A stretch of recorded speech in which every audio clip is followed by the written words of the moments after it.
Good morning बच्चों। देखिए, आप लोगों को इस वीडियो के माध्यम से कुछ मैथ के टिप्स आपको बताए जा रहे हैं। आप लॉकडाउन की वजह से आपके जो सब्जेक्ट टीचर हैं वो विद्यालय में अवेलेबल नहीं हो पा रहे हैं, इसलिए मैं आप लोगों के सामने आप लोगों को कुछ वीडियो प्रस्तुत कर रहा हूँ। इसको आप लोग ध्यान से सुनेंगे, समझेंगे, कुछ नोट भी करते चलेंगे। चलिए, आज हम पहले दिन किस पे चर्चा करेंगे देखते हैं। Number and number system. हम शुरू करेंगे नंबर एंड नंबर सिस्टम से, और आज हम उसके बाद पढ़ेंगे डिजिट, अंक, नेचुरल नंबर, प्राकृतिक संख्या। कहीं कहीं प्राकृतिक संख्या को आप लोग ऐसे भी पढ़ते होंगे, प्राकृतिक संख्या, इसको भी आप पढ़ते होंगे, दोनों सेम है। हिंदी में कहीं कहीं इसको शुद्ध प्राकृत भी लिखा जाता है और हम प्राकृतिक संख्या भी लिखते हैं, प्राकृतिक भी लिखते हैं, तो आप संदेह में न पड़िएगा। उसके बाद हम चलेंगे, देखिए आता है सेकेंड टॉपिक, होल नंबर यानी पूर्ण संख्या, इस पे हम चर्चा करेंगे। तीसरे नंबर पे आता है इवन नंबर, सम संख्या पे मैं चर्चा करूंगा। उसके बाद आएगा आपका ऑड नंबर यानी विषम संख्या। यानी आज हम अंक पे, प्राकृतिक संख्या पे, पूर्ण संख्या पे, सम संख्या पे और विषम संख्या पे, यानी digit, natural number, whole number, even number और ऑड नंबर पे हम चर्चा करेंगे। ठीक है, चलिए अब हम चलते हैं पहले डिजिट।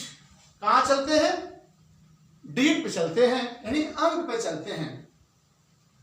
तो देखिए, आपके सामने अंक लिखा गया है 0 1 2 3 4 5 6 7 8 9। ये अंक हैं, इसको हम डिजिट बोलते हैं। और अंक गणित की जितनी संख्याएं लिखी जाती हैं, इन्हीं 10 डिजिट की सहायता से, यानी 10 अंकों की सहायता से लिखी जाती है और पढ़ी जाती है।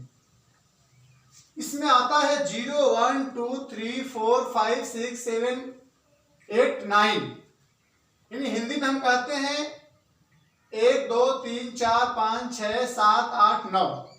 समझ गए?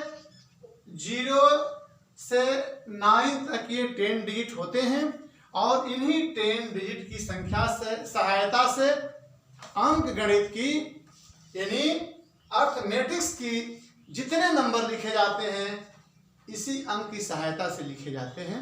और यानी 0 1 2 3 4 5 6 7 8 9 को हम अंक कहते हैं। आगे की बात समझ में? अब हम चलते हैं बच्चे आगे, नेचुरल नंबर पे हम चलते हैं। इस पे हम आते हैं प्राकृतिक संख्या, यानी प्राकृतिक संख्या या प्राकृतिक संख्या। संख्या में प्राकृतिक संख्या और होल नंबर, यानी नेचुरल नंबर और प्राकृतिक संख्या। Natural number, whole number means प्राकृतिक संख्या और पूर्ण संख्या में क्या अंतर होता है और ये क्या होती है, इसके बारे में हम चर्चा करते हैं।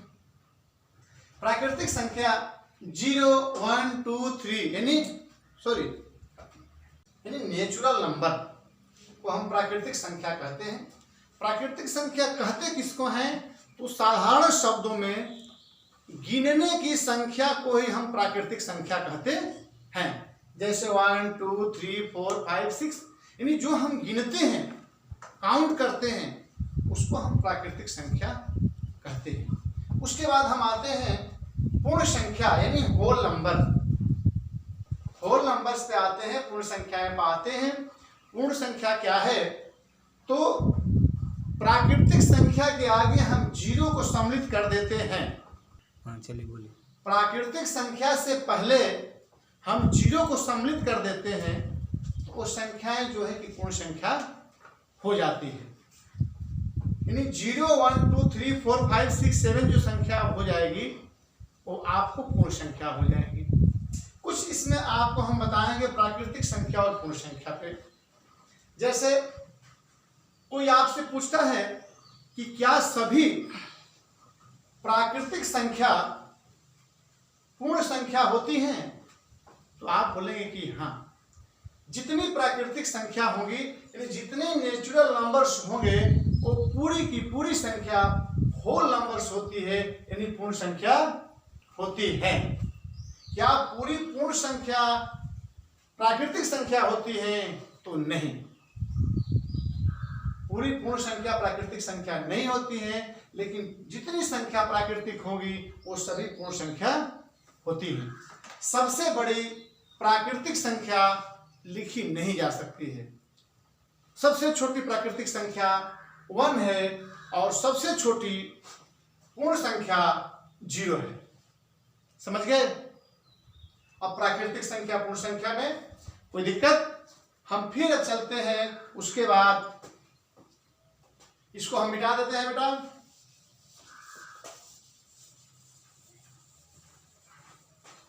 अब हम चलते हैं प्राकृतिक संख्या पूर्ण संख्या के बाद हम आते हैं इवन नंबर यानी सम संख्या, और ऑड नंबर विषम संख्या पर आते हैं। ठीक, हम सम संख्या किसको कहते हैं?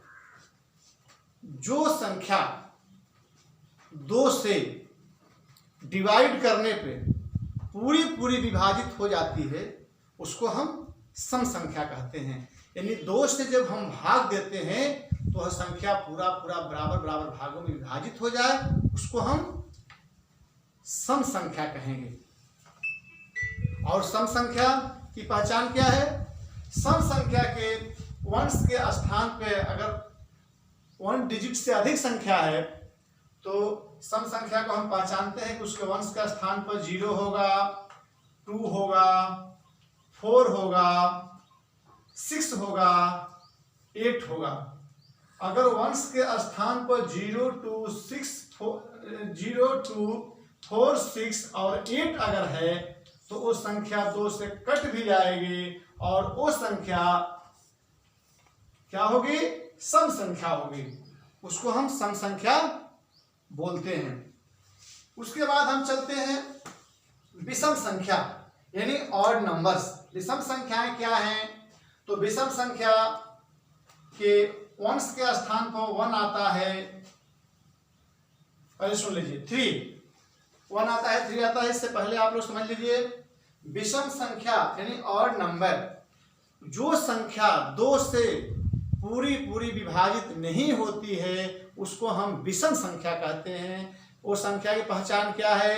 कि उसके वंश के स्थान पे आपको 1 मिलेगा, 3 मिलेगा, उसके बाद आपको 5 मिलेगा, 7 मिलेगा और 9 मिलेगा। यानी उसके वंश के स्थान पे अगर 1 है, 3 है, 5 है, 7 है और 9 है तो समझिए कि वो संख्या विषम संख्या होगी, यानी ऑड नंबर होगा। अब हम चलते हैं विषम संख्या और सम संख्या, तो समझ गए। अब इन दोनों में थोड़ा सा कुछ पहलुओं पे यानी कुछ बिंदुओं पे हम तुलना करना चाहेंगे। इस पे कुछ आपके सामने प्रश्न बनेंगे, उस प्रश्न को आप ध्यान से सुनिएगा। जैसे कोई आपसे पूछ देता है कि 2 क्रमागत, क्रमागत का मतलब होता है क्रम, एक के बाद एक जो आता है। कोई आपसे पूछ देता है कि 2 क्रमागत सम संख्याओं का योग यानी इवन नंबर का योग यानी जोड़ने पर जो प्राप्त होगा योगफल वो सम होगा कि विषम होगा? ये सवाल उठेगा आप लोगों के सामने। तो ये ध्यान में रखिएगा कि कभी भी क्रमागत या कोई विषम संख्या, कोई भी सम संख्याओं का, 2 सम संख्याओं का योग वह क्रमागत हो या बिना क्रमागत का भी हो, तो उन दोनों सम संख्याओं का योग जो हमें मिलेगा वह कभी भी सम संख्या ही मिलेगी। और 2 विषम संख्याओं का योग कभी भी सम ही होगा। जब भी 2 विषम संख्याओं को आप जोड़ेंगे तो उसका भी जो योग मिलेगा वह सम ही मिलेगा। 2 सम संख्याओं का भी योग अगर जोड़ेंगे, योग करेंगे तो वह सम ही मिलेगा। लेकिन यदि एक सम और एक विषम इन दोनों को आप ऐड करते हैं, जोड़ते हैं, तो आपको विषम संख्या मिलेगी। उसके बाद इसी पर समझिए, कभी भी एक सम संख्या के बाद आने वाली दूसरी संख्या विषम होती है और विषम के एक बाद आने वाली संख्या सम होती है। यानी एक सम संख्या आपको मिलेगी तो अगली संख्या विषम होगी, विषम की अगली संख्या सम होगी। समझ गए? हम समझे आज क्या? अंक समझे, उसके बाद प्राकृतिक संख्या समझे, पूर्ण संख्या समझे, उसके बाद सम संख्या यानी इवन नंबर समझे, ऑड नंबर समझे यानी विषम संख्या। इतना हम लोग आज पढ़े। इसमें फिर आपको कहीं से कोई दिक्कत होगी, फिर स्कूल खुलेगा तो हम लोग मिलेंगे। इस वीडियो को बनाया जा रहा है आप लोगों को छुट्टी की दृष्टिगत रखते हुए, इसलिए आप इसको बच्चे बार बार रिवीजन करें और इस वीडियो को जो बच्चे देख लेते हैं अन्य बच्चों के साथ भी इसको साझा करें कि अन्य बच्चे भी इसको देखें जो हमारे यहाँ पढ़ते हैं, नहीं भी पढ़ते हैं। आपका कोई भाई हो, पड़ोसी हो, उसको भी आप दिखाएं। आज के इतना के बाद आप सब लोगों को बहुत बहुत धन्यवाद। Thank you.